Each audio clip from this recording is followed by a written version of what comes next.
Happy Tulip Tuesday. This is the day we share timely tips for the tulip bunch. Today, talking about Lisianthus.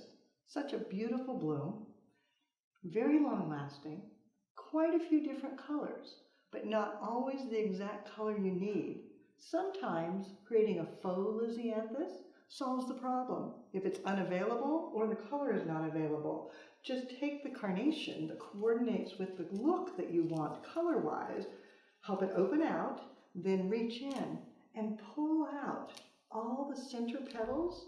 You can pull quite a few, giving it just a single layer of petals, or you can leave it a little more ruffled, just taking out the very center.